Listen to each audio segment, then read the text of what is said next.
क्या मैडम, खेतों के लिए प्रेस मीटिंग रखी है आपने? आपने खेती क्यों शुरू की? इसकी वजह क्या है मैडम? आपके और खेतों के बीच में क्या रिश्ता है? मैं भी मैनहट्टन न्यूयॉर्क में 17वीं मंजिल पे बैठ के यही सोचती थी कि मेरा और खेती का क्या रिश्ता है। पर जमीन पे आके पता चला कि धरती पे रहने वाले हर एक इंसान का खेती से रिश्ता है। नाश्ते में ब्रेड जाम खाने वाले अरबपति से लेकर चावल खाने वाले गरीब तक, खाना खाने वाले हर एक इंसान का खेती से रिश्ता है। पर हम उस किसान से रिश्ता तोड़कर जीते हैं जो हमारे लिए खेती करता है। कैसा रिश्ता मैडम? किसान अपना काम कर रहा है और हम हमारा काम कर रहे हैं। मतलब आपके अंदाज में हम और किसान एक है सर। किसान और हम पैसे के लिए तो काम करते हैं ना। पैसे? अगर आपको 2 महीने की तनख्वाह ना मिले तो? अपने बचत से खर्चा करूंगा। अगर आपकी कंपनी आपको 6 महीने की तनख्वाह ना दे तो? उस नौकरी से इस्तीफा देकर दूसरी नौकरी करूंगा। अगर किसान भी यही सोचे तो हमारा क्या होगा सर? अगर 2 साल में हमारी तनख्वाह ना बढ़े तो हम सड़कों पे आके प्रदर्शनी करते हैं।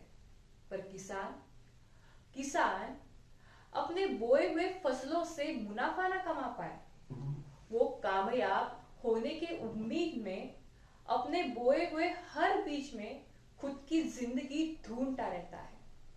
तो हम और किसान एक कैसे हुए सर? तो फिर क्या मैडम, हम भी अभी कपड़े बदल कर खेती करना शुरू कर दे? खेती कपड़े बदलने जितनी आसान नहीं है सर। वो तो धरती और इंसान के बीच का खूबसूरत रिश्ता है।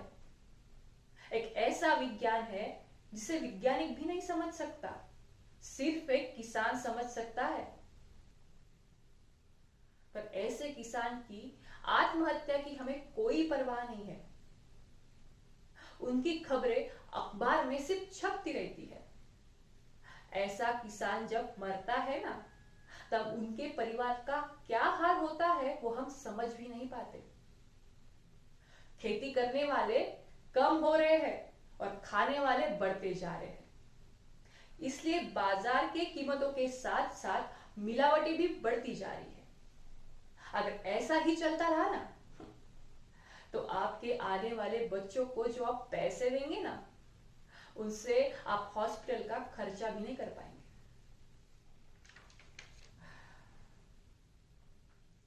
जमीन की कीमत ज्यादा और किसान की कीमत कम। अगर बढ़ती हुई जमीनों की कीमत के साथ साथ हम सिर्फ घर ही बनाते रहे तो खाएंगे क्या? इसी वजह से किसान अपने बच्चों को खेती नहीं करने देना चाहता, किसान नहीं बनाना चाहता।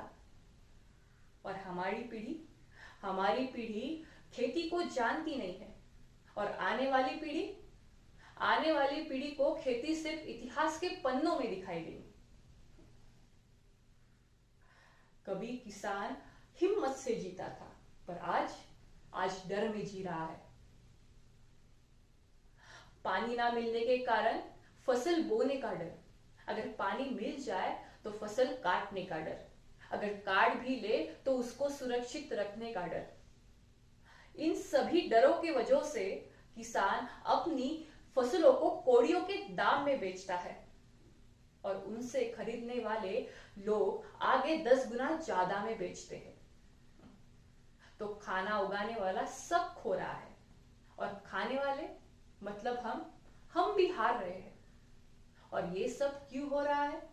क्योंकि हम किसानों से कोई रिश्ता ही नहीं रखना चाहते। आपका ये सवाल सरकार से है? नहीं, हम सब से। सरकार कौन है? हम ही है ना। किसान की सुरक्षा की जिम्मेदारी सिर्फ सरकार की क्यों है? इस धरती पे रहने वाले हर एक इंसान की है, मेरी भी। इसीलिए किसान के सुरक्षा के लिए मैं अपनी कमाई का 90% किसान कल्याण को दे रही हूं। सीएम सर, उम्मीद है आप ये सब देख रहे होंगे। हर एक गांव में एक गोदाम, हर एक मंगल मुख्यालय में एक कोल्ड स्टोरेज। मैंने ये सब बनाने के लिए प्रोजेक्ट रिपोर्ट तैयार की है सर। उम्मीद है आप साथ देंगे। अब से हर एक किसान अपनी फसल हिम्मत से बीजे, डर से नहीं। और हम किसानों के ऊपर कोई एहसान नहीं कर रहे हैं, खुद पे एहसान कर रहे हैं। और जो फसल उगाए वो बेचने की तकलीफ क्यों करे? और मैं ये किसानों के ऊपर सहानुभूति से नहीं बल्कि इज्जत के प्रति कर रही हूं। किसानों को हमारी सहानुभूति नहीं बल्कि इज्जत चाहिए जो हमें उन्हें देनी होगी। जब आपने ये ऑफिस खोला था आप हमें अमेरिकन लगे थे, अब आप हमें इंडियन लगते हैं। बिल्कुल मत समझिए सर, मैं एक इंडियन हूं। मैं यही पैदा हुई थी, मैं आप ही की तरह यही बड़ी हुई हूं। मैं आप ही की तरह एक लोकल हूं सर।